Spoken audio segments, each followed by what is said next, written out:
resources for institutional members, what benefits there are for institutional members. We're definitely going to cover that today. So make sure to stay on the webinar. Don't abandon me. Program inspiration. For the program inspiration person, we'll talk about the awards program, but definitely jot that down to look because there's some great ideas there. How to expand and diversify our membership and guests. Awesome, cool. You might want to join our upcoming Social Media 101 webinar next week, which will talk about some membership, marketing aspects. Let's see. A better understanding of what's possible with ASLH, we'll definitely go into that. Cool, looks like almost everyone has answered. So I will go ahead and pull these out of the way. Oh no, looks like Amber has to do that for me. There we go. And on to the next slide.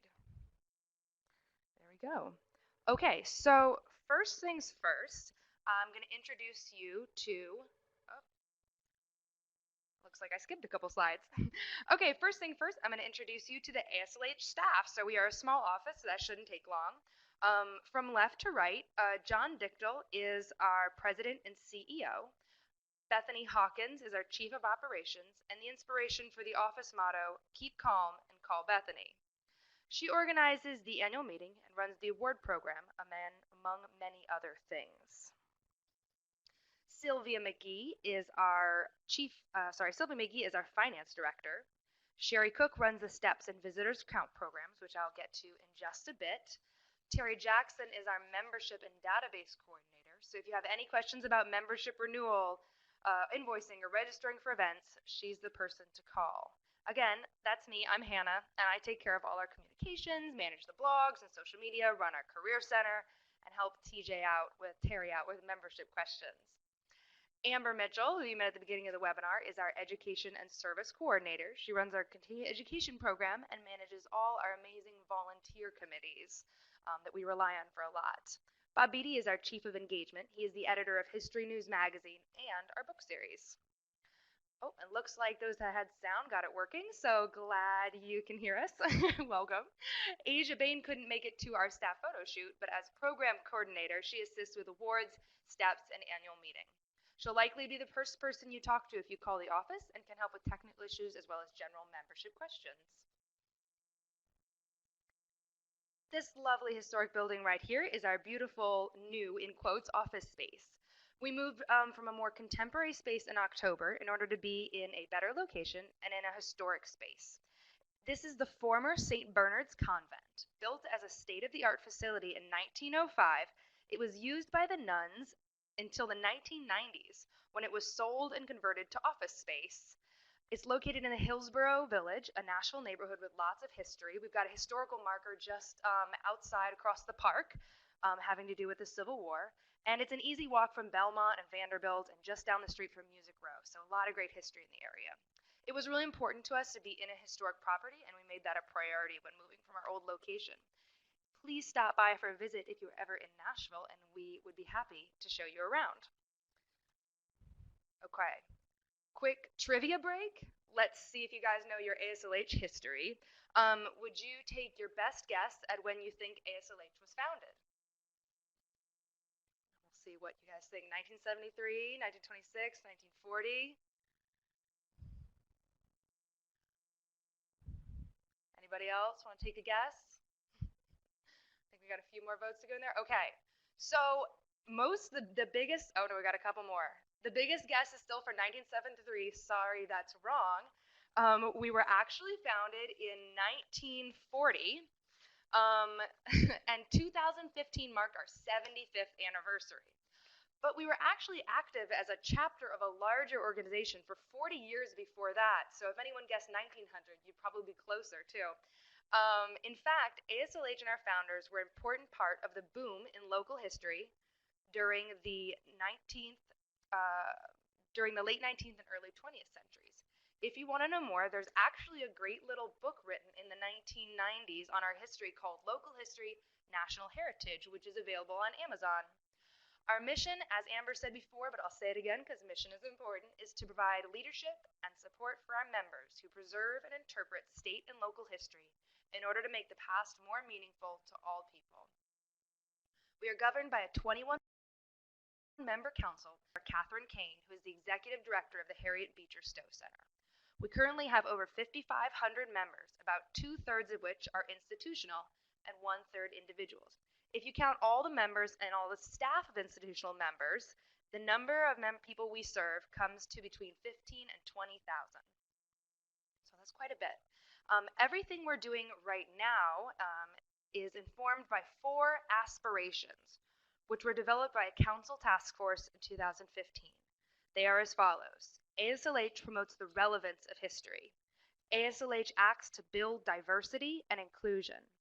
AASLH cultivates an experimental and creative spirit within the organization and among constituents and partners.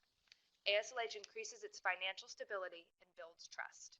You can read more about each inspiration by visiting the link there, go.aslh.org/aspirations. As you may already know, we have 3 main types of memberships at ASLH: institutional, individual, and academic program. The academic program membership is new since April, so you may not have heard of that one. It allows public history and museum studies programs to give all their students all the benefits of membership as long as they're enrolled. So that's a pretty good deal. If you are part of an academic program, please get in touch with me. We want you to be part of this. You can see the list of benefits for your particular member type by visiting our member benefits page on the website or by checking your new member kit, which you should receive within about 6 weeks of joining if you're a full member. If you're staff of institutional member, you can check the website, and I'll show you guys where to do that in a bit. But right now, I'll highlight a few benefits here that our most memberships have in common. First of all, there's a lot of discounts. You get significant discounts on the annual meeting and online conference registration, all our continuing education webinars and courses, and any of our recorded webinars. You get 20% off all our books, this is a favorite one, and other books for the field at Rowman and Littlefield Publishers, and I'll show you how to get that later. You can also get 50% off a J-Pass at JSTOR, which is new this year, so that's pretty fun. Members also get a subscription to History News Magazine, our official magazine by and for the field. Each issue of History News comes with one of our popular technical leaflets. Staff of institutional members, I think there's a few of you on the webinar today, and students only get digital access, but we send out a quarterly email with your copy of History News, and you can also access it on our members only page, which again, I'll show you in a bit. There you can also see issues going back 3 years. So lots of good information to be mined. Institutional members also get 20% off software and services from Past Perfect, which is a pretty good deal. And as many of you already know, institutional members can add unlimited staff members to their account, which allows staff to take advantages of almost all membership benefits and opportunities. Institutional members also get a steep discount on our Visitors Count Visitor Research Program, and they can join our Standards and Excellence Program for history organizations. Membership automatically opens some great doors for becoming more involved in the ASLH community, which I may be a little biased, but I think is a pretty wonderful group to be a part of. You can join affinity communities, serve on volunteer committees, and vote in leadership elections, which if you get the chance is very important, so I encourage you to cast your vote when that time comes around, usually in the summer. Student members can volunteer at the annual meeting for free registration, and all our members are encouraged to submit short articles to be considered for publication on our official ASLH blog. I'm going to send the link for that around later, so I really encourage you to share your insights with us. It's a great way to get your work read. Our most popular blog in 2016 got 10,000 views, so that's definitely, people read those. Speaking of reading, I kind of want to know, again, I'm trying to get to know you guys, so I'd like to know if you regularly read any books, journals, or magazines by and for the field. If so, which ones? Throw those in the poll box real quickly, and not only will I get to know you, but you'll help all the fellow people on the webinar with some good suggestions. I recently just finished a magnetic. I forget what the rest was, but it's a book on museum engagement, was very good. Ours are very good as well. I just picked up 2 of ours off the shelf for a leadership and administration course, Leadership Matters and Museum Administration. registration, so I'm really looking forward to getting into those. I'm also a big fan of the public history, NCPH's public historian. We work closely with them, so it's great to get their stuff. Michigan History, AM Museum Journal, Michigan History Journal by the Historical Society, blogs. Yes, I'm a big free blogs person too. Not yet, not regularly, okay. Lots of blog readers here. Okay, awesome. Okay, you can pull that aside, Amber. So we have several different kinds of publications. Our regular member surveys tell us that History News, our official magazine, is one of the favorite benefits of membership. It's been published continually since the first issue was sent to the very first ASLH members in July 1941. Written by and for history practitioners, History News comes out quarterly, and you'll get a physical copy in your mailbox and a PDF in your email inbox. As I just mentioned, you can always download the last 12 issues from our member database. The fall issue of History News was just recently released. Make sure to read through that one. It's online, or if you have the physical copy. It's a special themed issue focusing on how the field should be dealing with Confederate monuments and iconography. If you have an idea for an article for History News, you can pitch it to Bob Beatty, the magazine's editor. I think his email's on the page there and also on our staff page on the website. With every issue of History News, as I said, you get a technical leaflet as well. These are practical guides from experts on everything from interpreting slavery to building budgets to podcasting for history organizations is the latest one. ASLH co-publishes a book series with Rowman and Littlefield Publishers. I highly recommend the Interpreting History series. Our Interpreting LGBT History volume actually won an award from NCPH in 2016. We also publish books on museum management, community engagement, exhibit development, and many other topics, so make sure to check out the go.aslh.org/books link. And I shouldn't forget our blog. Many of you said you were blog readers, and we usually publish at least 1 or 2 great articles a week. And as I said, we invite our members to submit articles to the blog. The best way to follow the blogs is to create an email alert using your own blog following site, or follow us on Facebook and Twitter. I share all our posts on those sites. We also share our top blogs and our weekly dispatch emails.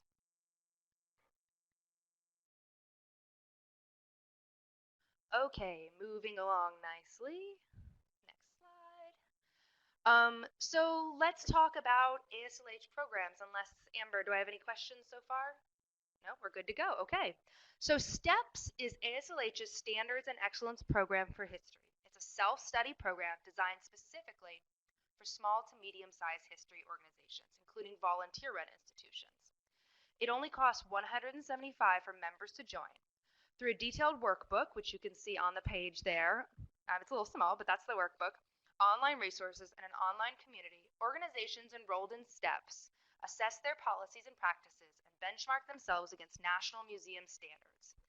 As they reach each benchmark on the way to achieving those national standards, which are part of the continuum of excellence that we worked with AAM, so same continuum of excellence as their accreditation program. As they work on those standards, they receive certificates that communicate progress to communities, boards, and funding bodies. In 2016, we're very proud to say that we enrolled our 800th member. That's since we started in 2009 with this program, and now we're up to 830. You can see on my little map here that STEPS is in use all over the country, with a few organizations enrolled in Canada as well, right on the border, so you can't see on the small map. In many parts of the country, there are state or locally organized groups of organizations that work together through the program, keeping each other accountable and learning from each other. If you're interested in finding out more about STEPS, or if there's a STEPS group in your area, contact Sherry Cook, who runs this program. We are currently running a STEPS enrollment push, so if you join in January, you'll receive bonuses, including a free technical leaflet bundle and a free webinar registration. So if you're thinking of joining the STEPS program or something like it, now's the time.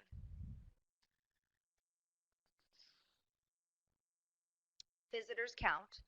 Visitors Count is ASLH's visitor research program for medium to large museums. Together with the Center for Nonprofit Management here in Nashville, we create a custom survey and a plan for getting responses from the museum's visitors. Then, a market research expert will analyze the data and deliver a detailed report on what really makes for a positive visitor experience at your site. The report includes benchmarking with similar types of museums and key drivers, the set of factors that predict a good visitor experience at your unique site. The deadline to enroll in the next research wave for visitors count is February 1. If you want to learn more, you'll contact Sherry again on this one.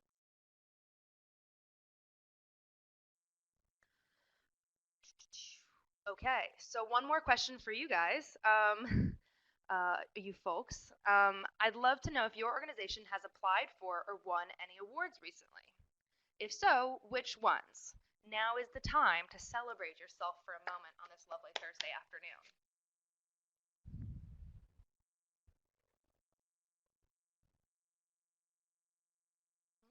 No one? Oh, there we go. Have not applied. Okay, no.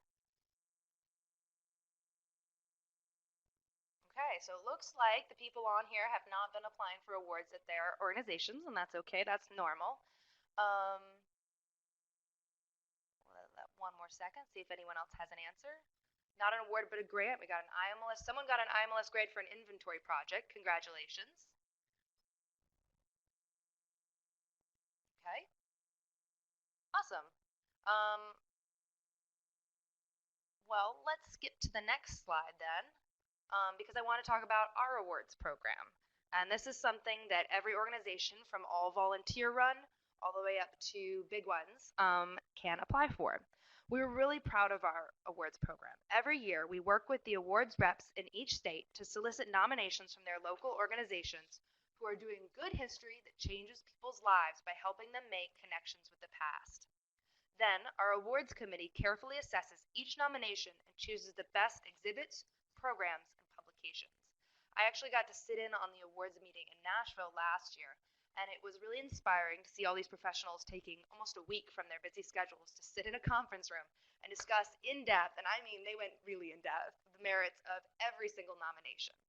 Awards are officially given during our awards banquet at the annual meeting each year. And that's a picture from this year, 2016, on the slide right now. I believe that was an award given to the We Are Hmong Minnesota project from the Minnesota Historical Society. The awards are a great publicity tool for organizations, and having an award also helps for getting grants as well. So for those of you who are applying for grants, awards is a great thing to put on your applications. The deadline for submitting nominations for the 2017 awards is March 1st. So if your organization or another organization you know is doing great history, please check out the website and submit a nomination. The nominations can take a few weeks to put together, so if you think you might qualify, start the process now.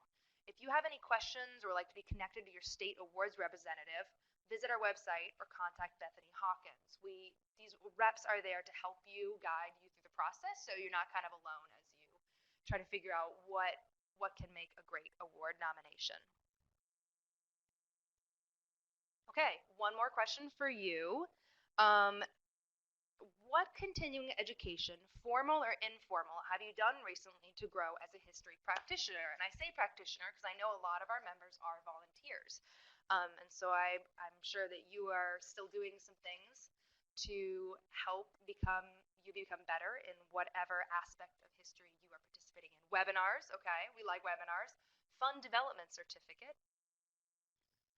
Great. Management training. I did our project management training last year, and that was for me, but regular management as well. Great. Lectures, courses, workshops. Someone is doing a master's degree in museum studies at Johns Hopkins. That's awesome. Hope that goes well for you. Okay.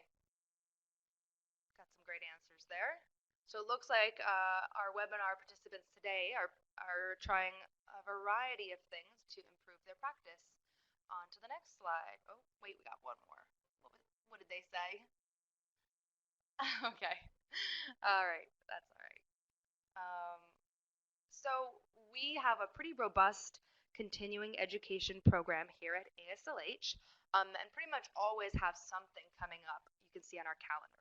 The next few months in particular are jam-packed with opportunities to grow and learn in your practice of history. Whether you're full-time, part-time, or volunteer, or a student.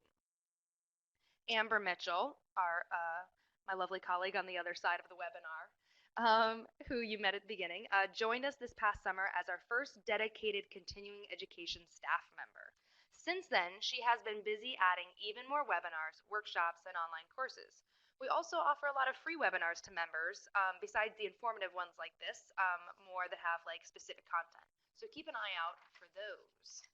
We have a lot of webinars coming up in the next month or so. Next week, I will be teaching Social Media 101 for museums and historic sites, so I hope you join me on that one. Then we have a webinar on evaluation with museum consultant Connie Graft.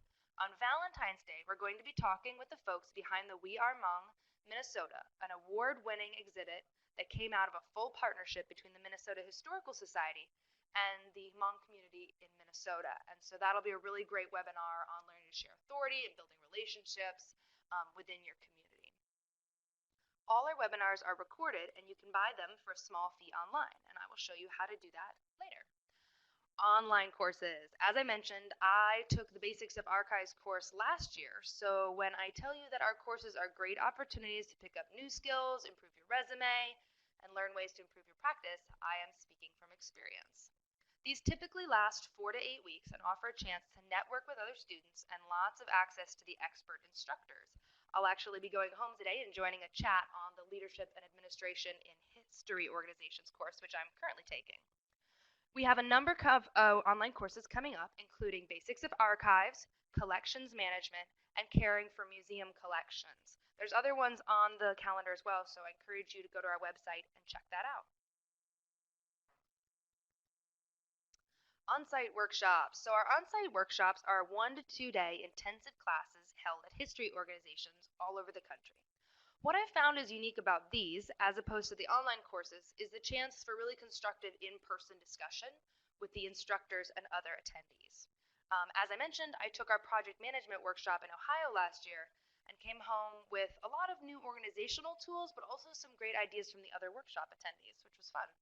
Coming up right now on our calendar for on-site workshops are project management in Dallas, Texas, and I know at least one of you here is from Dallas, so I hope you'll join us.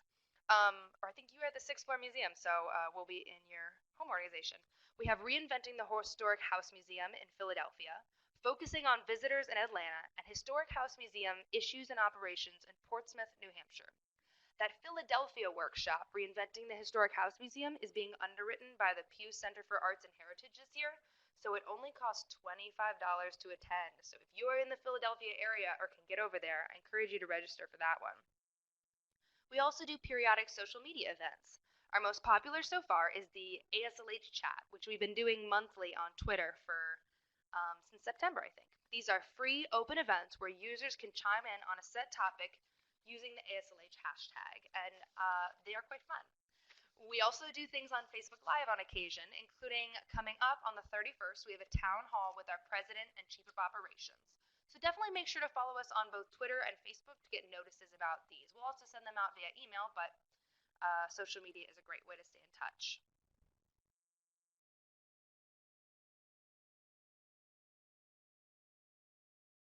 Okay. And I put this slide here so I wouldn't forget. We have workshop scholarships. So you can get one of your workshops, any of our workshops, funded. So our workshop scholarships are due on January 20th. So that's coming up. So if you are planning to go to a workshop or you would like to develop your skills in that way, make sure to visit our website and apply for these workshop scholarships. I've saved the annual meeting for close to the end of the first part here because I could talk about it for days. Fun fact, my first day of work at ASLH in 2015 was the first day of the annual meeting that year. And having felt welcomed and learned so much on my first few days at a new job, in a new field, in a new city, I can authoritatively say that this is one of the friendliest conferences you could possibly attend. Our annual meeting happens every year in September. In 2017, it will be in Austin, Texas, at the UT Austin campus, which is surrounded by great museums like the LBJ Library and the Bullock, Texas State Museum. The theme for 2017 is I Am History, as you can see on the slide there on the picture of Austin. I Am History celebrates the continuing journey of Texas and our field toward diversity and inclusion. It also connects history to the present day and reminds us that history is relevant and is happening every day, everywhere, which is something good to remember all through the year, not just at the annual meeting. So here's a lovely picture of our Austin team. Some people promoting Austin next year at our annual meeting this year. ASLH sessions at the annual meeting are known for providing practical solutions and takeaways galore. Besides the 3 packed days of sessions on a wide range of exciting subjects, we have workshops, great tours focused on local history and history organizations, and the best evening events. In 2015, we got to ride a historic riverboat back to our hotel from a garden party at a historic site. And in Detroit in 2016, we muse cruised from appetizers to dessert through 3 of the city's best museums. I personally have found the networking I get to do at the annual meeting invaluable. After only a year and a half in the field and only 2 annual meetings, I have met and connected to so many amazing history professionals all over the country, from emerging professionals to directors of world-class museums. If you can't go to the conference, that's okay. We can bring the conference to you. Every year, we live stream 6 sessions from the annual meeting. Registration for this online conference is only $60 for individuals and $120 for a multi-login rate that lets an entire organization watch together. So this is a great way that we can make the important stuff that's going on in the annual meeting accessible to everyone, because we know everyone's not going to be able to attend. Besides the live sessions at the online conference, where you can ask questions of the presenters and chat with other participants, online conference attendees get access to the recordings for 6 months so they can watch them later or revisit any that were particularly interesting. Okay, we've got a few more slides about ASLH, and then we'll do a live walkthrough of the website and member database and get to a more in-depth Q&A session where you can test my knowledge of what we do. So we have a number of affinity communities if you want to network and collaborate with other members in similar roles or with similar interests, and you can see a list of those there. You can browse each of their home pages by visiting community.aslh.org and kind of find out how to plug in with them and what they might be doing and what resources they have. We also have opportunities for volunteers to serve on committees. If you're interested in volunteering, you can send Amber an email and we'll see if there's a way we can get you plugged in.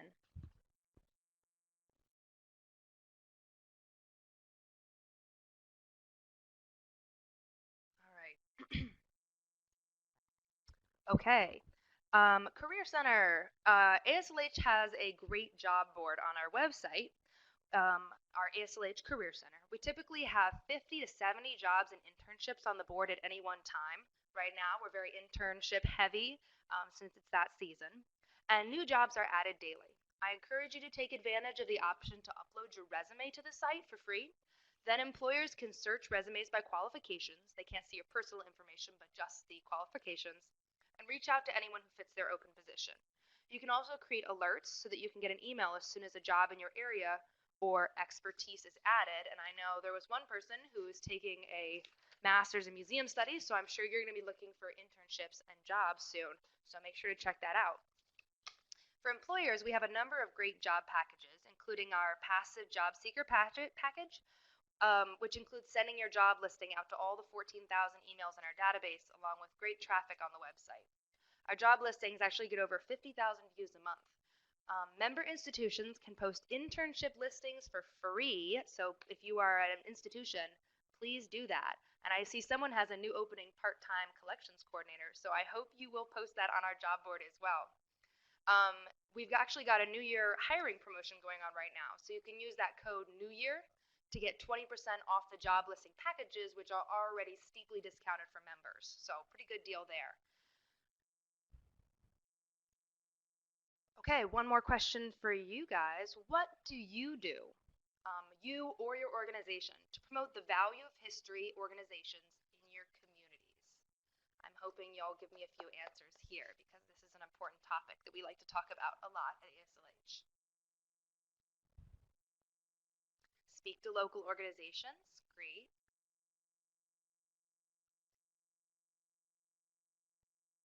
Anyone else? Oh, we're still working on that. Okay, well, maybe we can help you out with that.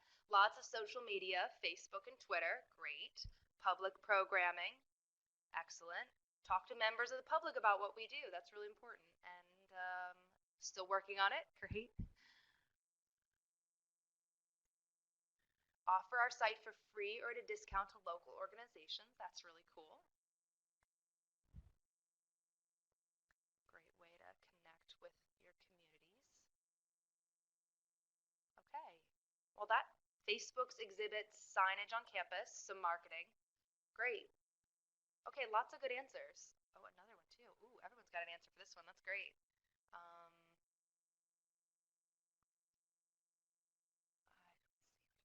okay, great. If you could pull that aside, Amber, we'll move on to the next thing. So, speaking of promoting the value of history organizations, one of the really important things that we do here at ASLH and that we've always done is advocacy for the field.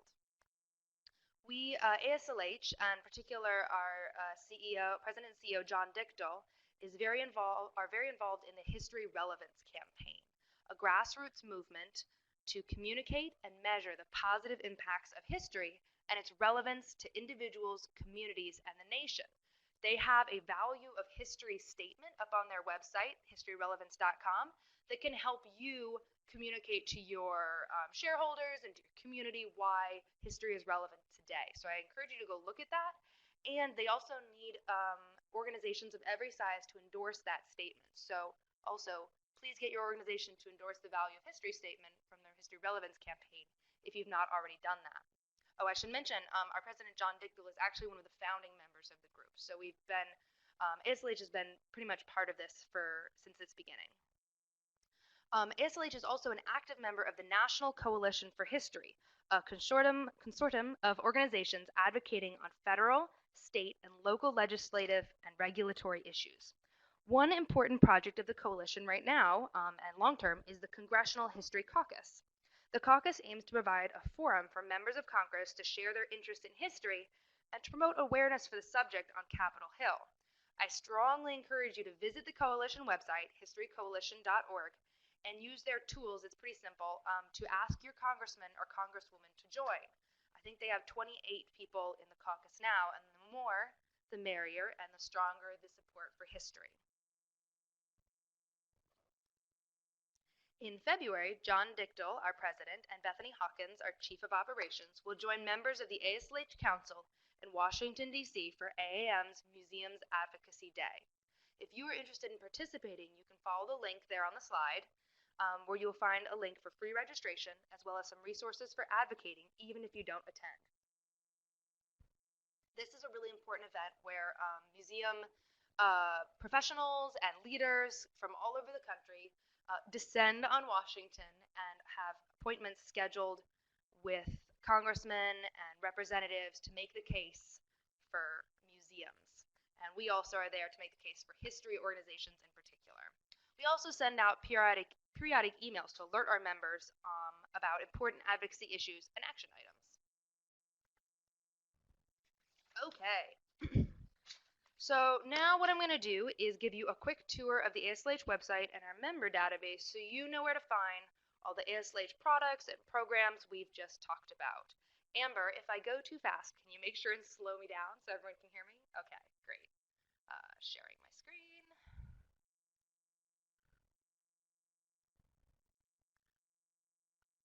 Okay, so you should be able to see, yep, I got a thumbs up. You can see the ASLH homepage here. On our home page, you can see down at the bottom in this purple area is all our upcoming continuing education events. You can click more events to see even more. So that's a good way to just get a quick glance if there's any good events coming up. Under what's new, you can see our latest blog posts. As you can see there, just today, I posted our 2016 annual report, which is very thorough. So if you want to know precisely what we've been up to the last year, I encourage you to go check that out. Scrolling back up, right here under resources, clicking, you can search through all our technical leaflets, books, articles, sample documents, recorded webinars, a total of over 1,000 resources. For example, I could just type archives and I'll get our online course, blogs, technical leaflets, and books on the subject. Or I could type in African American history. And I get, again, our books, leaflets, an article, um, looks like an award program, so that's cool. I could also do sample collections. Let's see what comes up. I do that, sample collections, and I get a sample collections management policy and a session policy. So if you're trying to find something, do search in there, and if you can't find it, just give us a call or shoot us an email. We can see what we've got for you. Okay, under news and views, right here under resources on the menu, we have all our blogs. Lots of good stuff here, as I said, so check this page regularly or follow us on social media to get updates when new articles are published. And a few of our affinity groups also have their own blogs, but you can see them all show up right there.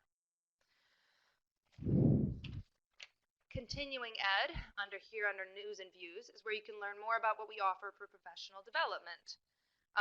Down here on the bottom of the page, do pay attention to this one because this is where they have 3 ways to listen to the 145 recorded annual meeting sessions available to everyone for free. MP3 download, under Browse by Year, listen on SoundCloud, or listen on iTunes. If you're a podcast person, you can find these sessions by searching for ASLH in the iTunes podcast app, and we should show up. And you can go to the full calendar events there. Also from the front page to see what's coming up on our calendar. You can see our webinars, any applications that are due, more events, and pretty pictures. You can see if I scroll down, there's a lot on here. We have a lot of events coming up. So go check that out and browse and see if anything catches your eye. Under programs, right here, you'll find more information on steps, on visitors count, on our awards programs, our affinity groups, and developing history leaders at SHA, which is a 3-week annual seminar in historical administration that we co-sponsor.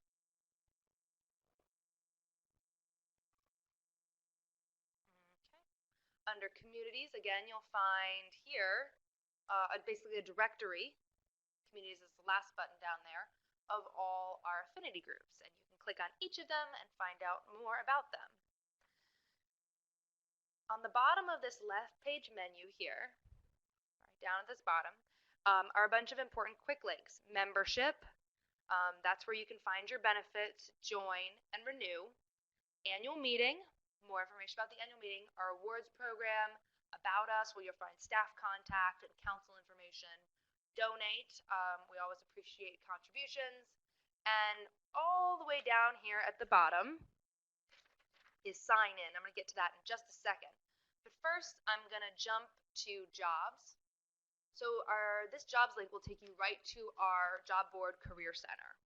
As I talked about before, you can see some highlighted jobs there. If you click view all jobs, that'll take you to the entire page. And right now you can see that we have 79 jobs and internships. You can sort them by type, job type, or location. Or, there's not too many of them. You can just browse too. So there's some good stuff in there. We actually have some neat jobs on there right now. So I encourage you to check that out. Okay, moving along. Okay, so that's the member website. So now we're going to go into the member database, which is kind of the behind the scenes member system. So if you click sign in on the bottom here, that'll take you to our membership page, our membership database. And you can sign in here using your username and password. And if you don't know what that is, just shoot us an email or give us a call. We can figure it out for you. I'm going to skip over to here where I am already signed in. Under my profile, up here at the top, you can see right there at the very top of the screen, is where I can see all, oh, it's going to make me sign in again.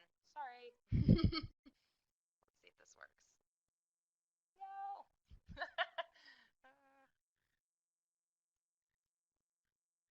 Okay, 1 second.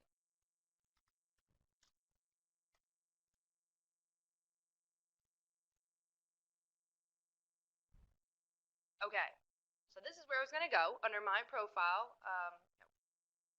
there we go. Under my profile, you can see there's a picture of me.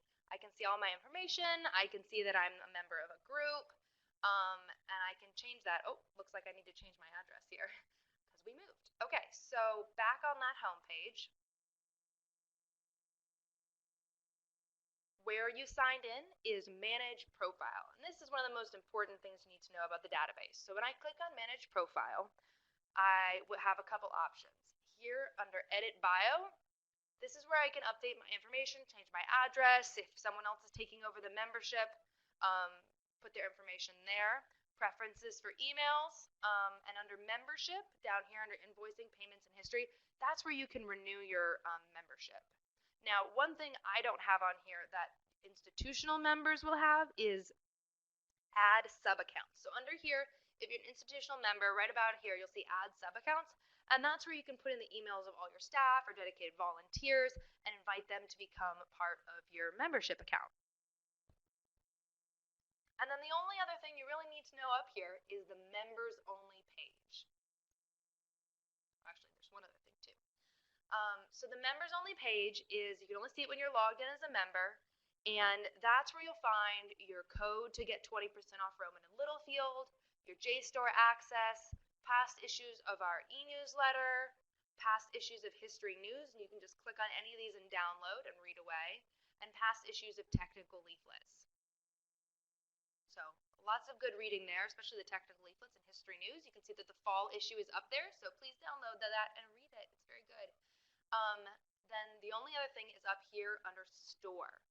So if you click on Store, you can find technical leaflets again and History News, but the important thing is our webinar recordings right here with this cute little icon. So that's where we put every single webinar we do, and you can see that if they were free originally, they're free to download. Some ones like this Interpreting Servants webinar, which was really fantastic.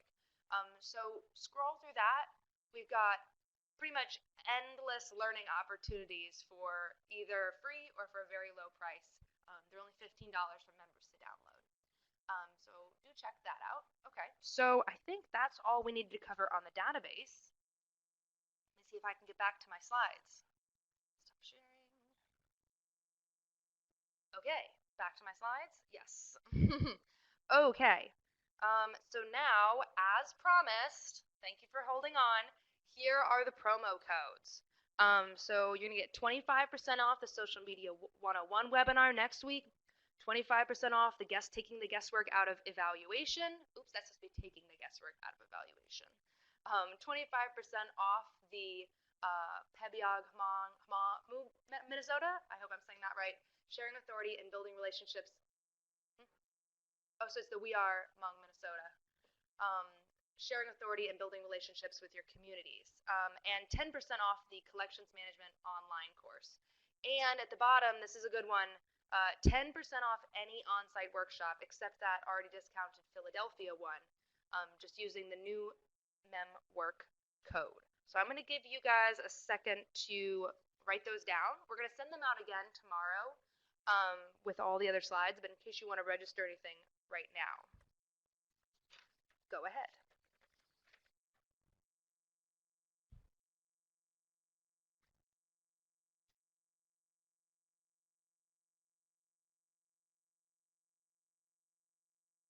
Okay.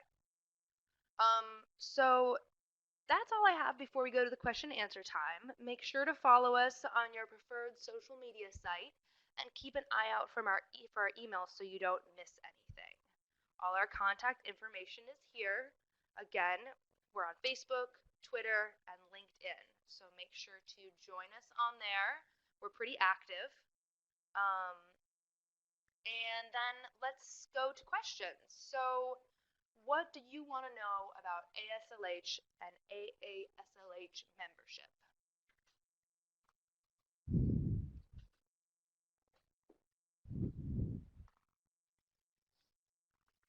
Are there any annual meeting committees?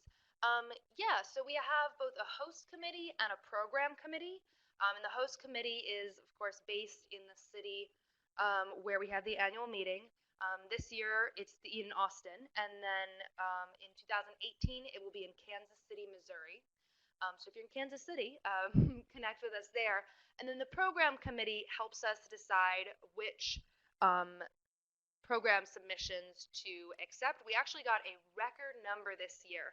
I think it was something like 170 submissions, and we usually have between 50 and 60 sessions. So a lot of great input there, and they're going to sort through those. So if you're interested in connecting in that capacity, you can get in touch with us, and we will see if there's a need on those committees.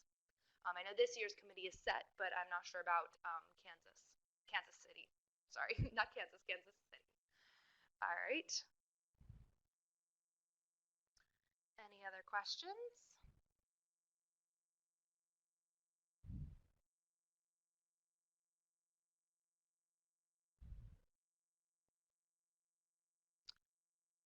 While we are waiting for questions to come in, because I'm sure some of you do have questions, um, I'd like to know, for fun, this is not an official question, what is the most exciting public history exhibit or project you've seen in the last year?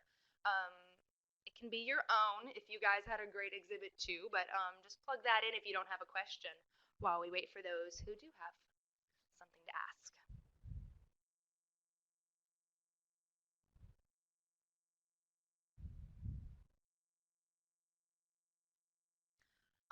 And David asks, are there smaller regional ASLH groups?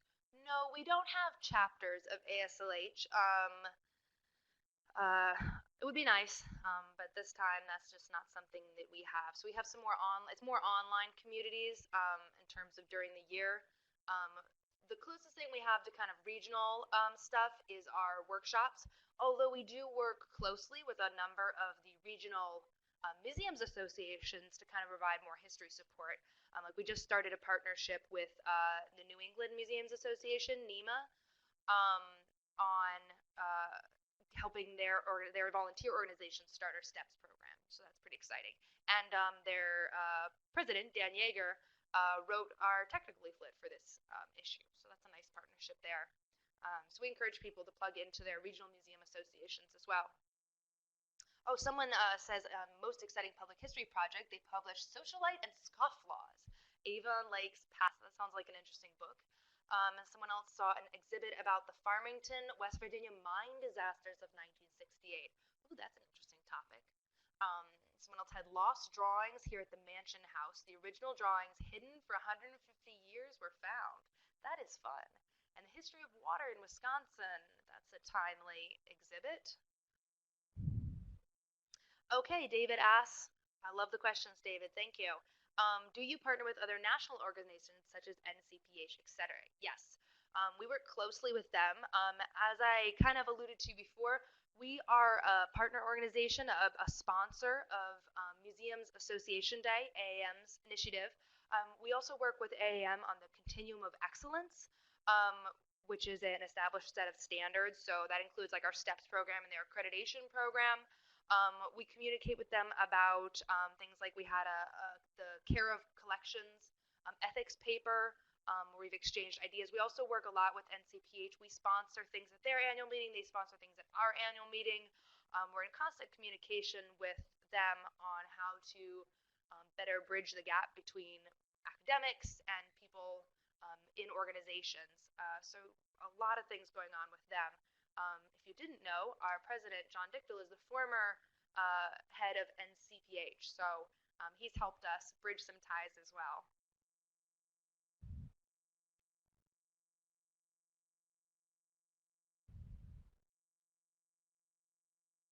Looks like we got a couple questions coming in. And I encourage the rest of you to share your most exciting public history project that you've seen too. And if there's anything you've seen within a few hours driving of Nashville, do recommend because we visit a lot of museums.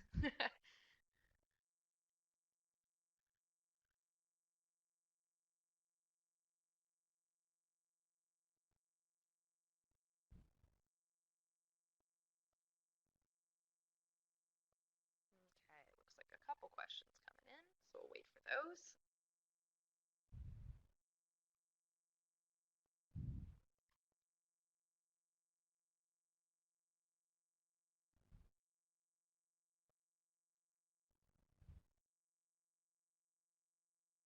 I will say one exciting exhibit that I saw recently was I went down to the Civil Rights Center in Atlanta, and they have some really neat exhibits on the civil rights movement, and actually recreated the lunch counter where you can sit and kind of hear with headphones and kind of surround sensations a little bit what it might have been like to be on the site. So it was a really neat immersive history project that I saw there. Very much enjoyed it. Okay, let's see.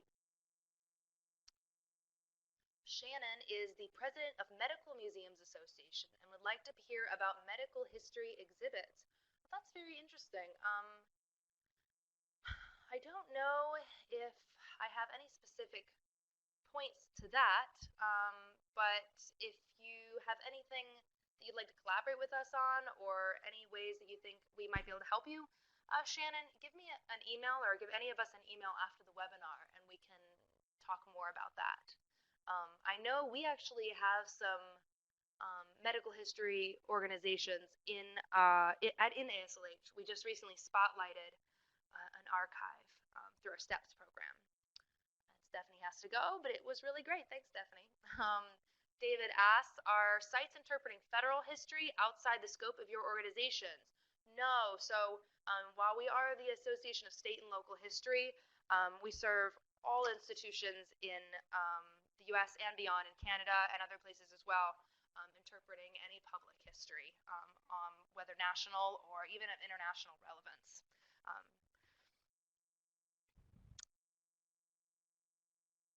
Looks like the Medical Museums Association is having an annual meeting in Nashville in May, so that's very interesting.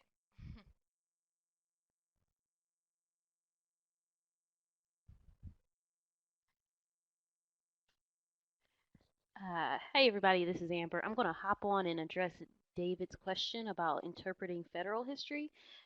We have an affinity group that's actually focused on court and legal history. They're called the Court and Legal History Affinity Group, and they would love to hear from you if you are interested in that type of interpretation. If you take a look at our website under the Volunteers tab or under the Communities tab, you will find a list of all of our members of that committee, as well as their contact information. So I would encourage you to reach out to them if you are interested in that affinity group or any other affinity group that is available on our website.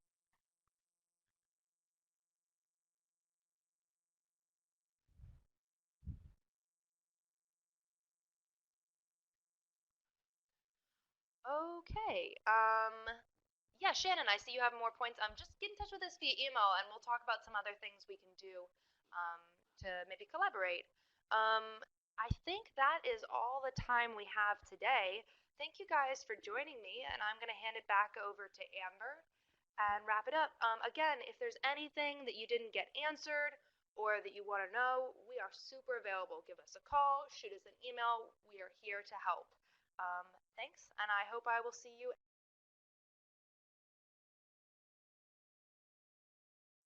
Alrighty, so thank you, Hannah, for giving us that great overview of all of the wonderful things that we offer here at AASLH. I want to thank all of you for joining with us today for our new member webinar. We're so happy that you're able to join us and that you've become a member of our organization. We're so happy to have you join and be a part of our family. Please join us for our next presentation, which is Social Media 101 for museums and historic sites, especially if you enjoyed hearing Hannah's voice, as she'll be leading that. And that happens on Tuesday, January 17th. That's this upcoming Tuesday at 3 p.m. Eastern Time, 2 p.m. Central, so the same time as this webinar happened. Please remember to use the discount code social discount, all uppercase, no space, social discount for 25% off that webinar. And also keep an eye out for an email with links to this recording of this webinar to revisit, as well as a number of resources for your collection. All of us here at AASLH value your feedback, and we want to know how we can better serve your membership needs.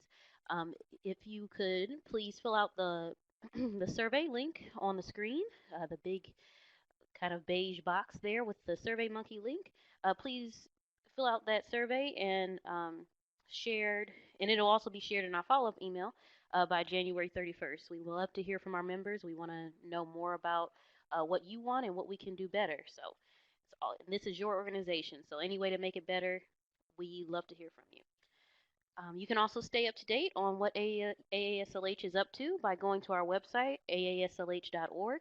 Our calendar is updated very regularly, so you can find that at aaslh.org/calendar. That has all of our continuing education as well as any other events that are happening around AASLH. So, if we don't have any more questions, we are so glad that you've joined us today. And we look forward to having you in one of our webinars, online courses, or on site workshops in the future, and seeing you at the annual meeting if you're able to come. So, thank you for joining us and have a great day.